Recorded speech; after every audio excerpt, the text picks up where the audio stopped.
You are lucky we even let you clean the floors here, the manager sneered, tossing a dirty rag at Emma's feet. Women like you should be grateful for crumbs. If you believe no one should ever be treated this way, please subscribe now, because what happened next changed everything. Emma bent down slowly, her hands trembling as she picked up the rag. The cold tile floor reflected her face back at her. Not the proud woman she once was, but someone beaten down by daily insults. She felt the weight of every mocking glance from her coworkers, the whispered jokes behind her back. To them, she was just a janitor. Nothing more, but none of them knew the truth. 2 years ago, she had walked away from a world of luxury to prove she could build a life on her own. She did not want to rely on her husband's wealth. She wanted to earn respect, not buy it. So, she kept her last name hidden, kept her wedding ring in her pocket. But respect never came. Instead, the staff at Harper & Cole department store treated her like trash, especially Linda, the floor supervisor, who had made Emma's life a daily nightmare. "You missed a spot again," Linda barked loudly, drawing laughter from the nearby clerks. "Do you even know how to clean properly?" Emma's face flushed, but she said nothing. She had learned that silence was safer than speaking up. What none of them realized was that today, someone was watching, and everything they thought they knew about Emma was about to shatter. As Emma continued scrubbing the floor, her knees aching, the store's polished entrance doors swung open. A tall man in a charcoal gray suit stepped inside. His presence drew glances immediately. His stride was confident, measured. His eyes, hidden behind designer sunglasses, scanned the room with quiet authority. The employees barely noticed him, except for Linda, who was too busy smirking at Emma. "Faster," Linda hissed. "We have important clients today. Try not to embarrass yourself more than usual." Emma kept her head down, though her hands trembled, not from fear, but from a feeling she could not explain. She could sense him without looking. The man paused near the perfume counter. His phone rang. He answered quietly, but his gaze remained locked on Emma. "Yes," he said into the phone. "I am at Harper & Cole. I see exactly what you described." Linda marched over to Emma. "You are making us look bad in front of customers. Go clean the restroom floors. Now." Emma nodded silently and gathered her bucket and mop. She walked past the man without lifting her eyes, but he spoke. "Excuse me," he said, his voice calm but commanding. "Is this how you treat your employees?" Linda turned sharply. "Sir, this woman is a janitor. She has been given too many chances already. We run a respectable business here." The man nodded slowly. "That is what I thought." Before Linda could respond, he pulled off his sunglasses, revealing sharp blue eyes that many in the business world would recognize instantly if they had bothered to look. Some of the clerks paused, whispering now. A few pulled out their phones, searching for a name that felt familiar. The man smiled coldly. "I will not take more of your time. Carry on." Linda, assuming she had won the moment, spun back toward Emma. "Do not just stand there, move." Emma's heart pounded. She glanced back at the man, who gave her a small nod. She moved toward the restrooms as instructed, but inside, she leaned against the wall and closed her eyes. Her husband had arrived, and he had seen everything. Emma's breath came slowly as she gripped the mop handle, her fingers white at the knuckles. She had tried so hard to avoid this moment. She had begged him not to interfere, to let her face these battles alone. But now, after months of humiliation, after swallowing her pride day after day, it seemed the storm she had tried to prevent had finally arrived. Outside the restroom, Linda's voice echoed. "Honestly, these people think they deserve more just because they show up. No skills, no education, and yet they act like victims." A few clerks chuckled nervously. But the mood had changed. Something about that man's presence unsettled them. His face was too familiar, his silence too calculated. Emma wiped her hands and stepped out. She wanted to tell her husband to stop, to leave, but the words never came. Instead, she saw him approaching the store's central service desk, where the store manager, Mr. Reynolds, stood nervously adjusting his tie. "Sir," Reynolds greeted him, "how can I assist you?" The man extended a leather folder. "I believe you will want to see this." Reynolds flipped it open, his face drained of color. The clerks nearby leaned in, curiosity overcoming caution. This cannot be right," Reynolds stammered. "It is very right," the man replied calmly. "I am Alexander Cole. As of 3 months ago, I purchased majority ownership of Harper & Cole stores, and as of today, I am visiting this location after receiving multiple reports of staff misconduct." Whispers exploded across the floor. Clerks gasped.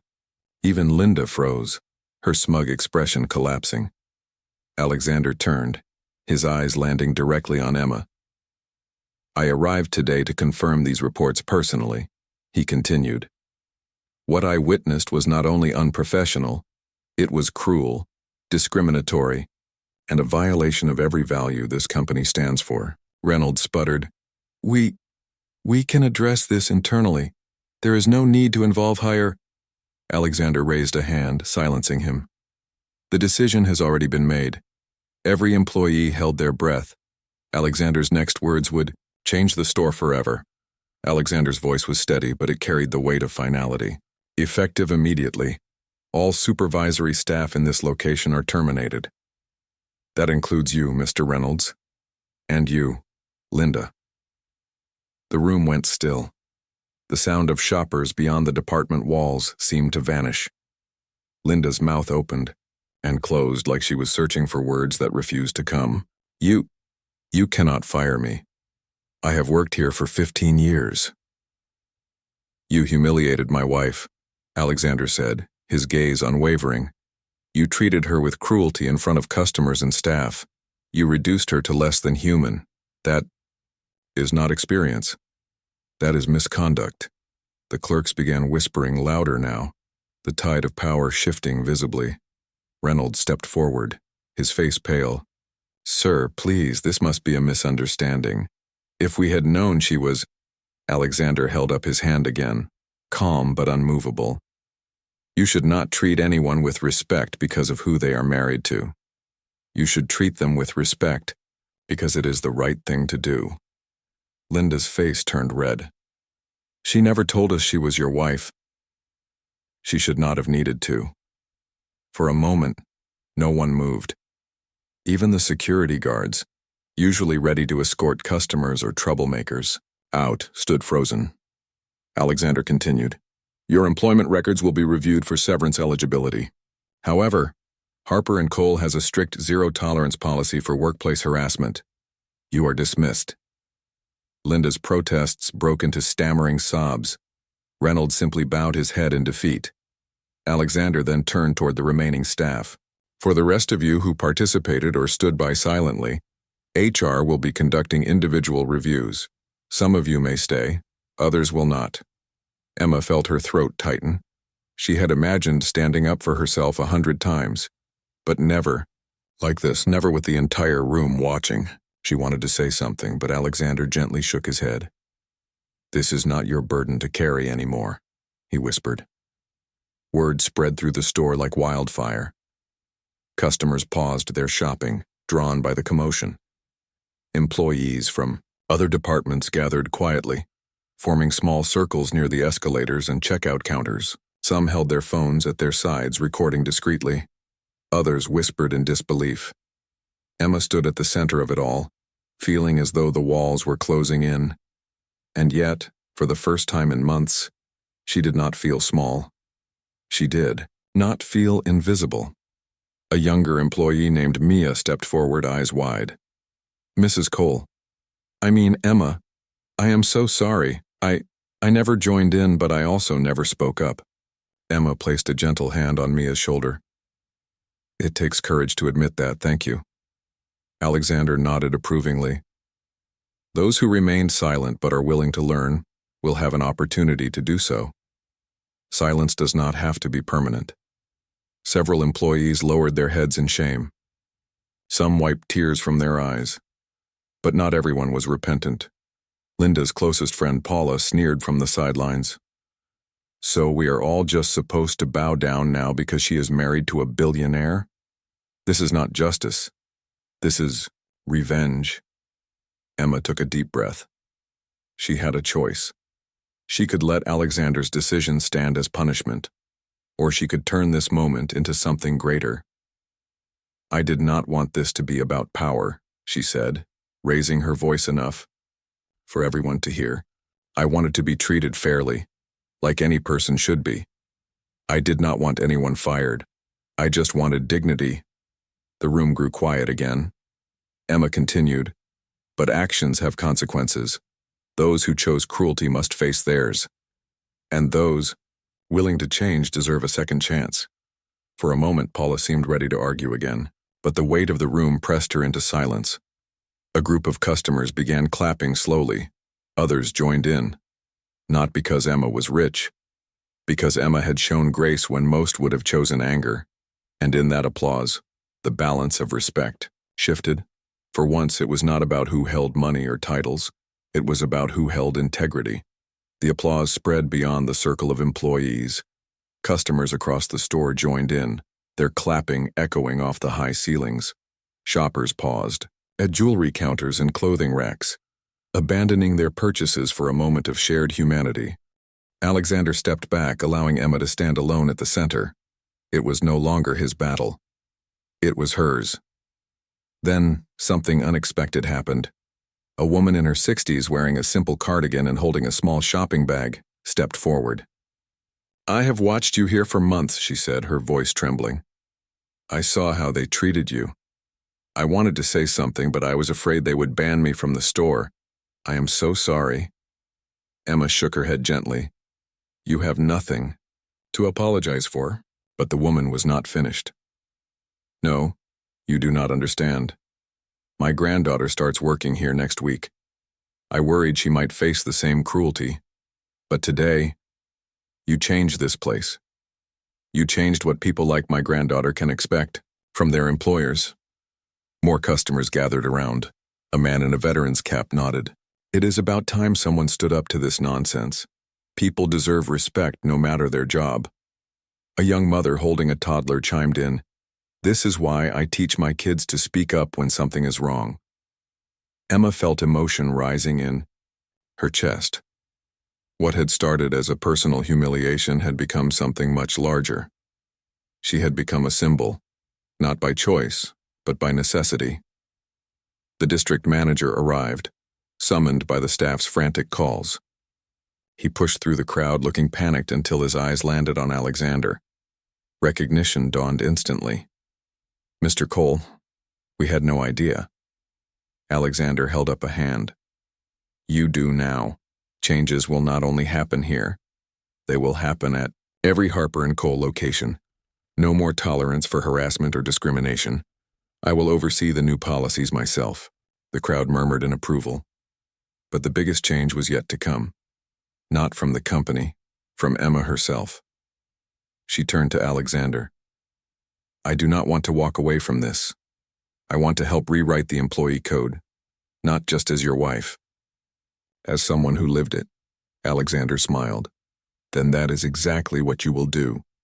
Days later, the store looked completely different. The mood had shifted. Where fear and silence once filled the air, now there was cautious optimism. New managers had been brought in, people with reputations for fairness and compassion. Training sessions were scheduled focusing on respect, diversity, and employee rights. But the biggest change was Emma herself. She was no longer pushing a mop bucket or cleaning floors. She walked the aisles confidently, clipboard in hand, overseeing the very team that once ignored or mocked her. Harper & Cole had officially appointed her as Employee Relations Director, a role created specifically for her. She was not just managing policies, she was changing lives. Mia became her assistant. The young woman who once stayed silent now worked alongside Emma to ensure no employee faced the same cruelty again. They held open forums where workers could voice concerns without fear. Even some of the staff who had once joined in Linda's mockery attended the sessions. faces lowered in remorse but ready to learn. One afternoon, while Emma reviewed the new training manual draft, she noticed a familiar face enter the store. Linda, but she was not dressed for work. She carried a small envelope and walked hesitantly toward Emma. "I know I am not welcome here anymore," Linda said quietly. "But I wanted to give you this."